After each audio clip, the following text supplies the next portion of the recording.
പ്രിയപ്പെട്ടവരെ നമസ്കാരം. ഞാൻ MP ഫണ്ടിന്റെ വിനിയോഗമായിട്ട് ബന്ധപ്പെട്ട് കുറേ വ്യാജ പ്രചരണങ്ങൾ കഴിഞ്ഞ 2-3 ദിവസമായിട്ട് വ്യാപകമായിട്ട് നടക്കുക. ഫേസ്ബുക്കിലും ഇൻസ്റ്റാഗ്രാമിലും ഒക്കെ ചില ആളുകൾ വളരെ ബോധപൂർവ്വം വലിയ പൊളിറ്റിക്കൽ അറ്റാക്കിനുള്ള ഒരു അവസരമായിട്ട് അത് ഉപയോഗിക്കുന്നുണ്ട്. ഞാൻ ഈ വീഡിയോ 2 ദിവസം മുമ്പ് തന്നെ ചെയ്യണമെന്ന് ആഗ്രഹിച്ചാണ്. പക്ഷെ അപ്പോഴാണ് കളക്ടറുടെ നേതൃത്വത്തിൽ MP ഫണ്ടിന്റെ ഒരു അവലോകന യോഗം, ഉദ്യോഗസ്ഥരുടെ ഒരു അവലോകന യോഗം ഇന്നലെയാണ് വടകര പാർലമെന്റ് മണ്ഡലവുമായിട്ട് ബന്ധപ്പെട്ട് അവർ ചേർന്നത്. അപ്പോൾ അതിന്റെ കണക്കൂടെ കിട്ടിയിട്ട് നിങ്ങളോട് അതിന്റെ യാഥാർത്ഥ്യം അറിയിക്കാമെന്ന് വിചാരിച്ചിട്ടാണ്. ഒരു കാര്യം ആമുഖമായിട്ട് പറയാൻ ആഗ്രഹിക്കുന്നത്, കളക്ടറേറ്റുകളിൽ വരുന്ന അലോക്കേറ്റഡ് ഫണ്ട്, ഗവൺമെന്റ് അലോക്കേറ്റ് ചെയ്യുന്ന ഫണ്ടിലേക്കുള്ള പ്രപ്പോസലാണ് MP കൊടുക്കുക. ഈ പ്രൊജക്ട് ഇത്ര ലക്ഷം രൂപയ്ക്ക് ഇന്ന സ്ഥലത്ത് നടപ്പിലാക്കണമെന്ന് MP ഫണ്ടിൽ നടപ്പിലാക്കണമെന്ന് MP പ്രപ്പോസ് ചെയ്യാണ് ചെയ്യുക. പിന്നെ ആ കത്ത് വെച്ചിട്ട് അതിന് എസ്റ്റിമേറ്റ് എടുക്കലും അതിന്റെ AS ഉണ്ടാക്കലും TS ഉണ്ടാക്കലും ടെൻഡർ ചെയ്യിപ്പിക്കലും വർക്ക് അവാർഡ് ചെയ്യലും വർക്ക് ഇംപ്ലിമെന്റേഷനും ഒക്കെ ലോക്കൽ ബോഡിയുടെയും ഡിപ്പാർട്ട്മെന്റുകളുടെയും സഹായത്തോടെ അത് നടപ്പിലാക്കാനുള്ള ഉത്തരവാദിത്തം ജില്ലാ ഭരണകൂടത്തിനാണ്. അപ്പം ഇപ്പം വടകരയ്ക്ക് സർക്കാർ അനുവദിച്ച 2 വർഷം കൊണ്ട് സർക്കാർ അനുവദിച്ചത് 9,80,00,000 രൂപയാണ് MP ഫണ്ടിലേക്ക് അനുവദിച്ചത്. ആദ്യത്തെ വർഷത്തെ 490, രണ്ടാം വർഷത്തെ 490. അപ്പൊ അതിന്റെ കണക്ക് ജില്ലാ ഭരണകൂടം തന്നെ പുറത്തുവിട്ട കണക്കുകൾ പ്രകാരം 9,72,00,000 രൂപയുടെയും പ്രപ്പോസല് വടകര MP എന്നുള്ള നിലയിൽ നമ്മൾ സബ്മിറ്റ് ചെയ്ത് കഴിഞ്ഞിരിക്കുന്നു. അപ്പൊ അതിനെ മറച്ചു വെച്ചിട്ടാണ് ഈ വ്യാജ പ്രചരണങ്ങൾ നടക്കുന്നത്. 9,72,00,000 രൂപയുടെ പ്രപ്പോസലും നമ്മൾ സബ്മിറ്റ് ചെയ്ത് കഴിഞ്ഞു. 212 പ്രൊജക്ടുകൾക്കാണ് നമ്മൾ പ്രപ്പോസൽ കൊടുത്തത്. അതിൽ 144 പ്രൊജക്ടുകൾക്കാണ് എസ്റ്റിമേറ്റ് ഇതുവരെ ആയത്. 73 പ്രൊജക്ടുകൾ KS ആയി. 63 പ്രൊജക്ടുകൾ ടെൻഡർ കഴിഞ്ഞു. 55 പ്രപ്പോസലുകൾ കംപ്ലീറ്റ് ചെയ്ത് കഴിഞ്ഞു. നിരവധി പ്രൊജക്ടുകൾ ഓൺഗോയിങ് ഉണ്ട്. ഇപ്പൊ കംപ്ലീറ്റ് ചെയ്ത പ്രൊജക്ടുകൾക്ക് വേണ്ടി ഗവൺമെന്റ് നമ്മുടെ ഫണ്ടിൽ നിന്ന് നീക്കിവെച്ച തുക തന്നെ, നീക്കിവെച്ചത് 9,72. ഇപ്പൊ അനുവദിച്ച തുക തന്നെ, അവർ വിനിയോഗിച്ച തുക തന്നെ ആയിട്ട് ഇന്നലത്തെ യോഗത്തിൽ പറയുന്നു 1,57,50,000 രൂപയുടെ അനുവദിച്ചു കഴിഞ്ഞു എന്നാണ് കളക്ടറുടെ യോഗത്തിൽ തന്നെ അവർ പറയുന്നത്. അതിന്റെ ഔദ്യോഗിക പത്രക്കുറിപ്പ് അവർ പുറത്തിറക്കിയത് ഇതിനോട് ലിങ്കായിട്ട് ഞാൻ കൊടുത്തിട്ടുണ്ട്. ജില്ലാ ഭരണകൂടം പുറത്തിറക്കിയതാണ്. സമയം കിട്ടുകയാണെങ്കിൽ അതും കൂടെ നിങ്ങളൊന്ന് വായിക്കണം. അതിന്റെ കൂടെ വെലങ്ങാട് നമ്മുടെ കോൺസ്റ്റിറ്റ്യുവൻസിയിലാണ്. വയനാട് ദുരന്തം നമുക്ക് എല്ലാവർക്കും അറിയാം. ഈ 2 ദുരന്തങ്ങളിലും പിന്നെ പുനർനിർമ്മാണ പ്രവർത്തനങ്ങൾക്ക് MP ഫണ്ട് അനുവദിക്കണം എന്ന് പറഞ്ഞാൽ 50 ലക്ഷം രൂപ നമ്മൾ അതിനും അനുവദിച്ചതാണ്. അത് ഗവൺമെന്റ് അക്കൗണ്ടിലേക്ക് പണം MP ഫണ്ടിൽ നിന്ന് ട്രാൻസ്ഫർ ചെയ്ത് കഴിഞ്ഞതുമാണ്. അതുപോലും ഈ കണക്കിലേക്കൊന്നും കൊണ്ടുവരുന്നില്ല. അപ്പൊ ബോധപൂർവം ഈ 4% കണക്ക് പറഞ്ഞിട്ട് അപമാനിക്കാനുള്ള ശ്രമം നടത്തുന്നത് ചിലർ പൊളിറ്റിക്കൽ മോട്ടിവേറ്റഡ് ആണ്. അത് രാഷ്ട്രീയമായിട്ട് എങ്ങനെയും അപമാനിക്കാൻ കഴിഞ്ഞ കുറെ ആയിട്ട് അതാണല്ലോ നടന്നുകൊണ്ടിരിക്കുന്നത്. പക്ഷെ അത് വിലപ്പോവില്ല. ജനങ്ങൾക്ക് ഇതിന്റെ യാഥാർത്ഥ്യം തിരിച്ചറിയണം എന്നുള്ളൊരു അഭ്യർത്ഥനയോട് കൂടിയാണ് ഈ കണക്കുകൾ മുന്നോട്ട് വെക്കുന്നത്. എന്റെ മാത്രം കാര്യമല്ല, ബാക്കി MPമാരുടെ കാര്യം നിങ്ങൾ ആലോചിച്ച് നോക്കുക. ഇപ്പൊ രാഘവേട്ടനെ സംബന്ധിച്ചും ETയെ സംബന്ധിച്ചൊക്കെ ഇങ്ങനെ വ്യാജ പ്രചരണങ്ങൾ നടക്കുകയാണ്. ഞാൻ അവരെ നോക്കി. രാഘവേട്ടന് 254 പ്രൊജക്ടുകളുടെ പ്രൊപ്പോസൽ കൊടുത്താണ്. ET ഏതാണ്ട് 155 പ്രൊജക്ട് പ്രൊപ്പോസൽ ഓൾറെഡി കൊടുത്ത അതിന്റെ നിർമ്മാണ പ്രവർത്തനങ്ങൾ പൂർത്തീകരിച്ചതും നടന്നുകൊണ്ടിരിക്കുന്നതൊക്കെ എങ്ങനെയുണ്ട്. ഈ ഫണ്ട് വിനിയോഗിച്ചു എന്ന് പറഞ്ഞതിന്റെ ഒരു സാങ്കേതികത്വം അതൊന്നും നിങ്ങളുടെ ശ്രദ്ധപ്പെടുത്താൻ വേണ്ടി പറയാം. ഇപ്പം ഒരു ഹൈമാസ് ലൈറ്റ് ഒരു സ്ഥലത്ത് കൊടുക്കാൻ തീരുമാനിച്ചാൽ അവിടുത്തെ പഞ്ചായത്തിന്റെ NOC, അതുപോലും ചിലർ, എല്ലാവരും ഞാൻ പറയുന്നില്ല, രാഷ്ട്രീയത്തിന് അതീതമായിട്ട് NOC പെട്ടെന്ന് തന്ന നിരവധി പഞ്ചായത്തുകൾ, പക്ഷെ ചിലർ ആ തീരുമാനം എടുക്കാതെ അത് വൈകിപ്പിച്ചിട്ടുണ്ട്.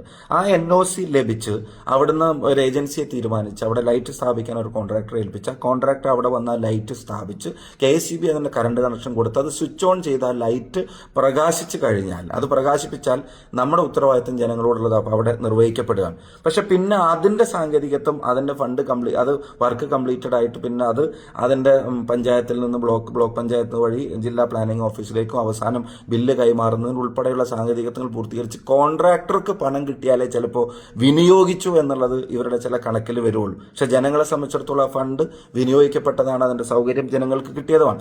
നമ്മുടെ വടകര പാർലമെന്റ് മണ്ഡലത്തിൽ തന്നെ വേറെ കാര്യം, ഇപ്പം ചില വ്ളോഗർമാരൊക്കെ പറയുന്നത് കേട്ടു 1 രൂപയുടെ സഹായം പോലും കേരളത്തിനോ വടകരക്കോ അതിന്റെ പേരിൽ ഈ 4% നിന്ന് പോലും ഉണ്ടായിട്ടില്ല എന്നൊക്കെ ബോധപൂർവം പറയുന്നതാണോ എനിക്ക് അറിഞ്ഞുകൂടാ. ബോധപൂർവ്വം പറയുന്നവരുണ്ട്. അറിയാതെ പറഞ്ഞു പോയതാണെങ്കിൽ അവരുടെ ശ്രദ്ധയിലേക്ക് വരും. ഇപ്പൊ ബഡ്സ് സ്കൂളുകൾക്ക് വാഹനം അനുവദിച്ചതിന്റെ പണം ഓൾറെഡി കളക്ടറേറ്റിൽ നിന്ന് കൈമാറി കഴിഞ്ഞു. പിന്നെ നമ്മൾ ഭിന്നശേഷി സൗഹൃദമാക്കാൻ, വടകരയെ ഭിന്നശേഷി സൗഹൃദമാക്കാൻ സൗഹൃദ സ്പർശം എന്ന പേരിൽ നമ്മൾ നടപ്പിലാക്കിയ ഒരു പ്രൊജക്ടിലേക്ക് ഏതാണ്ട് പിന്നെ ലക്ഷക്കണക്കിന് രൂപ നമ്മൾ അതിനുവേണ്ടി നീക്കിവെച്ച് ഇതിനകം തന്നെ എക്സ്പെൻഡിച്ചർ ആയി കഴിഞ്ഞു. ഏതാണ്ട് പിന്നെ നിരവധിയായ ആളുകൾക്ക് പിന്നെ ട്രൈസൈക്കിൾ കൊടുക്കാൻ കഴിഞ്ഞു, ഇലക്ട്രോണിക് വീൽ ചെയർ കൊടുക്കാൻ കഴിഞ്ഞു. അവരുടെ അവകാശമാണ്, അവരെ ഏൽപ്പിക്കാൻ കഴിഞ്ഞു. അപ്പോൾ അതൊക്കെ ചെയ്യുമ്പോഴും 1 രൂപയുടെ സഹായം പോലും ക്ഷമിക്കണം 1 രൂപയുടെ പിന്നെ പ്രവർത്തനങ്ങൾ പോലും വടകരയിൽ നടന്നിട്ടില്ല എന്നൊക്കെയുള്ള രീതിയിലുള്ള പ്രചരണങ്ങൾ നടത്തുന്നത് ബോധപൂർവമാണെന്ന് തന്നെ ഞാൻ വിശ്വസിക്കുന്നു. ഞാൻ ദീർഘമായി കടന്നു പോകുന്നില്ല. ഒരു പ്രധാനപ്പെട്ട കാര്യം കൂടെ, ഇപ്പൊ കളക്ടറേറ്റിലെ ഉദ്യോഗസ്ഥർ ഇന്നലെ മീറ്റിംഗിൽ പറഞ്ഞ ഒരു പ്രധാനപ്പെട്ട കാര്യം എന്താ, അവര് പറഞ്ഞത് SIRന്റെ ഡ്യൂട്ടി ലോക്കൽ ബോഡി ഇലക്ഷനുമായിട്ട് ബന്ധപ്പെട്ടുണ്ടായിരുന്ന പെരുമാറ്റച്ചട്ടം, അതുപോലെ തന്നെ BLO ആയിട്ട് പ്രവർത്തിക്കേണ്ടി വരുന്ന ആളുകൾ, പ്ലാനിംഗ് ഓഫീസിലൊക്കെ 4-5 ആളുകൾ ഈ ഡ്യൂട്ടിയുള്ള ആളുകളാണ്. ശേഷിക്കുന്ന 1-2 ആളുകൾ വെച്ചിട്ട് ഈ കാര്യങ്ങൾ മുഴുവൻ ടൈം ബൗണ്ടായി ഞങ്ങൾക്ക് ചെയ്യാൻ കഴിയാതെ പോകുന്നുവെന്നും മാത്രമല്ല ചെയ്തത് പോലും ഈ സാക്ഷി പോർട്ടലിൽ അപ്ഡേറ്റ് ചെയ്യാൻ കാലതാമസം ഉണ്ടാവുന്നു എന്നുള്ളത് കളക്ടർ പങ്കെടുത്ത യോഗത്തിൽ ഇന്നലെ ഉദ്യോഗസ്ഥർ ജോലിഭാരം മൂലം അവർ പങ്കുവച്ച പ്രയാസമാണ്. അപ്പം അത്തരത്തിലുള്ള സാങ്കേതികത്വങ്ങൾ നിലനിൽക്കുമ്പോഴാണ് ഈ പൊളിറ്റിക്കലി മോട്ടിവേറ്റഡ് ആയിട്ടുള്ള അറ്റാക്ക് ചില ഓൺലൈൻ മാധ്യമങ്ങളിൽ വന്ന തെറ്റായ വാർത്തകളുടെ പേരിൽ പ്രചരിച്ചു കൊണ്ടിരിക്കുന്നത്. പ്രിയപ്പെട്ട ബഹുമാന്യയായ പ്രിയങ്ക ഗാന്ധി MP, അവർക്ക് കോഴിക്കോട് ജില്ലയിൽ ഒരേ ഒരു കോൺസ്റ്റിറ്റ്യുവൻസിയാണുള്ളത്. അവിടെ തന്നെ ഇതിനകം 1 കോടി രൂപയുടെ പ്രപ്പോസൽ അവർ സമർപ്പിച്ചു കഴിഞ്ഞാൽ പല പ്രൊജക്റ്റും ഓൺഗോയിങ് ആണ്, അതിൻ്റെ നിർമ്മാണ പ്രവർത്തനത്തിലുള്ള കാര്യങ്ങൾ നടന്നുകൊണ്ടിരിക്കുകയാണ്. അപ്പോൾ അതാണ് അതിൻ്റെ യാഥാർത്ഥ്യം എന്നിരിക്കെ മറച്ചു നടക്കുന്ന പ്രചരണങ്ങളെ നിങ്ങൾ തിരിച്ചറിയണമെന്ന് അഭ്യർത്ഥിക്കുന്നു. ഒരു കാര്യത്തിൽ പ്രയാസം ഉണ്ടായിട്ടുണ്ട് വടകരയിൽ MP ഫണ്ടുമായിട്ട് ബന്ധപ്പെട്ട്. നമ്മുടെ തീരദേശത്തെ സഹോദരങ്ങളുടെ ഒരു പ്രധാനപ്പെട്ട പ്രശ്നം അപകടങ്ങളിൽ അവരുടെ റെസ്ക്യൂ പ്രവർത്തനങ്ങൾക്ക് എത്താൻ മതിയായ സംവിധാനങ്ങളില്ല എന്നുള്ളതാണ് അവരുമായിട്ട് സംസാരിച്ചപ്പോൾ. അപ്പോൾ അതിനുവേണ്ടി 5 റെസ്ക്യൂ ബോട്ടുകൾ കൊയിലാണ്ടി, വടകര, തലശ്ശേരി അവിടുത്തെ തീരദേശത്തെ ജനങ്ങൾക്ക് വേണ്ടി അനുവദിച്ചതിൻ്റെ റെക്കറിംഗ് എക്സ്പെൻസ് MP ഫണ്ടിൽ നിന്ന് മീറ്റ് ചെയ്യാൻ കഴിയില്ല എന്ന സാങ്കേതികത്വം ഉള്ളതുകൊണ്ട് സംസ്ഥാന സർക്കാരിനോടും ഫിഷറീസ് ഡിപ്പാർട്ട്മെന്റിനോടും അതിൻ്റെ മന്ത്രിയോട്, ഡയറക്ടറോട്, സെക്രട്ടറിയോട് ഉൾപ്പെടെയുള്ള ആളുകളോട് സംസാരിച്ചു. പല ലോക്കൽ ബോഡികളോടും സംസാരിച്ചു.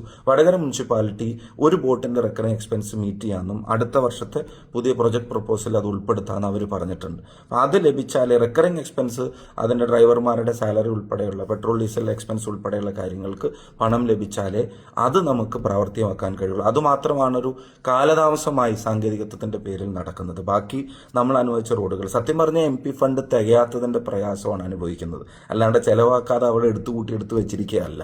അപ്പോൾ ഈ വർഷം നമുക്ക് അനുവദിച്ചത് 4,90,00,000 രൂപയാണ്. ഇപ്രാവശ്യത്തെ പ്രപ്പോസലിന്റെ കണക്കുകൾ ഇന്നലത്തെ മീറ്റിംഗിൽ പറഞ്ഞത് ഓൾറെഡി 5,22,00,000 രൂപയുടെ പ്രപ്പോസൽ കൊടുത്തു കഴിഞ്ഞു എന്നുള്ളതാണ്. അപ്പോൾ എന്ന് വെച്ചാൽ അതിൽ കൊടുത്തതിൽ ഇനി കുറവ് വരുത്തണം. ഈ കഴിയാൻ പോകുന്ന സാമ്പത്തിക വർഷത്തെ ഈ 7 കോൺസ്റ്റിറ്റ്യുവൻസിക്കും കൂടിയാണ്, ഒരു പാർലമെന്റ് മണ്ഡലത്തിലെ 7 അസംബ്ലിക്കും കൂടിയാണ് ഈ 5 കോടി രൂപ നമുക്ക് ആകെ കിട്ടുന്നത്. ഭിന്നശേഷിക്കാരായിട്ടുള്ള ആളുകളെ വീടുകളിൽ നിന്ന് പുറത്തിറക്കാനും കൊണ്ടുപോകാനും റോഡ് ശരിയല്ല എന്ന് പറഞ്ഞിട്ട് അതിന് മാത്രം കിട്ടിയ അപേക്ഷകളുടെ എണ്ണം 140-ലധികമാണ് ഓൾറെഡി കോൺസ്റ്റിറ്റ്യുവൻസിയിൽ. അതൊന്നും മീറ്റ് ചെയ്യാൻ ഫണ്ട് തികയാതിരിക്കുകയാണ്. 100 കണക്കിന് പ്രപ്പോസലുകൾ, ഫണ്ട് ചോദിച്ച് കിട്ടിയ അപേക്ഷകൾ ഫണ്ട് കൊടുക്കാൻ കഴിയാതിരിക്കുമ്പോഴാണ് ഇത് ചെലവഴിക്കാതെ വെറും 4% ആക്കിയിട്ടുള്ളൂ എന്നൊക്കെ പറഞ്ഞിട്ടുള്ള വ്യാജ പ്രചരണങ്ങൾ നടക്കുന്നത്. ഇതാണ് യാഥാർത്ഥ്യം. ഇത് ജനങ്ങളെ അറിയിക്കേണ്ട ഉത്തരവാദിത്തം, വടകരയിലെ ജനങ്ങളെ അറിയിക്കേണ്ട ഉത്തരവാദിത്തമുണ്ട് എന്നുള്ള നിലക്ക് പറയുന്നതാണ്. നിങ്ങളുടെ ശ്രദ്ധയിലുണ്ടാവണമെന്ന് എല്ലാവരോടും വിനീതമായിട്ട് അഭ്യർത്ഥിക്കുന്നു.